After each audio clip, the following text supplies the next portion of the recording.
ကဘာပေါ်မှာဒီလိုလိုင်းမျိုးတွေတကယ်ရှိနေတယ်ဆိုတာဘယ်သူမှယုံနိုင်မှာမဟုတ်ပါဘူးတခါမှမမြင်ဘူးတဲ့စိတ်ကူးနဲ့တောင်းမမြင်နိုင်လောက်တဲ့အန်ဒီအများတဲ့လမ်းတွေဘလို့ပုံစံရှိတယ်ဆိုတာကြည့်လိုက်အောင်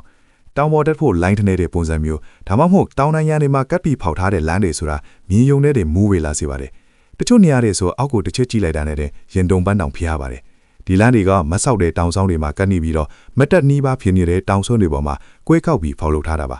အောက်ခြေမှာနတ်ဆိုင်တဲ့ခြောက်ကြီးတွေရှိနေလာမို့အောက်ကိုထွန်းကြီးယုံနေတဲ့လူတွေစိတ်သက်ကြအောင်ကိုလုံနိုင်စွမ်းရှိပါတယ်ဒီလိုလမ်းတွေပေါ်မှာခီးထွားရတာကအမြင့်ကိုရင်ဆိုင်ရုံတွေမဟုတ်ပါဘူးကျင်းမြောက်တဲ့လမ်းကွေးတွေမြေကွေးတွေကြောက်တုံးပြိုကျတာတွေမြေပြိုတာတွေလေပြင်းနေတဲ့ပြင်းထန်တဲ့ယာတိဥတွေကြောင့်ခီးရှင်တိုင်းဟာအသက်ရှင်ဖို့လောင်ကြီးထရောတယ်လို့ဖြစ်နေပါတယ်ဒီလိုနေရာတွေမှာဆိုရင်အမားယွင်းတစ်ခုကားပြီးတစ်ချက်ချော်တာတောင်မမောက်အာယုံတစ်ချက်ပြတ်သားနေတဲ့လူတစ်ယောက်ကိုပြန်မလဲနိုင်တော့တဲ့အခြေအနေမျိုးစီတွန်းပို့လိုက်နိုင်ပါတယ်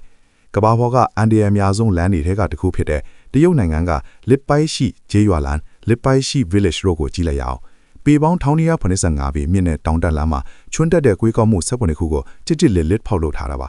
ဒီလိုတိုးတောင်းတဲ့အကွာဝေးမှာအမြင့်ဆုံးအကွေးကောက်ဖိသိမ်းမှုရှိတဲ့လမ်းတွေကတစ်ခုလည်းဖြစ်ပါတယ်ကွေးတစ်ခုနဲ့တစ်ခုကြားကအကွာဝေးကပေ65ကနေ100လောက်ပဲရှိတာမို့ကားတွေကကွေးတစ်ခုကနေထွက်တာနဲ့နောက်ကွေးတစ်ခုချစ်ချင်းစတီယာရင်ပြန်ချိုးပြီးမောင်းရပါတယ်ဒီနေရာကတော့လမ်းချင်းချင်းလေးနှစ်ခုကြားက6ကမ်းပါးကိုတောင်းတက်လမ်းဖြစ်ဖောက်ထားတာပါဒီလိုလမ်းကိုတောင်းတက်ဆင်းမောင်းနေရတာကကားဘရိတ်စနစ်တွေနဲ့အင်ဂျင်တွေပေါ်ကိုဖိအားအပြင်းထန်တက်ရောက်စေပါတယ်ကားရောရန်မောင်းတော်နှုတ်စလုံးကအကြီးမားဆုံးစိန်ခေါ်မှုတစ်ခုပါ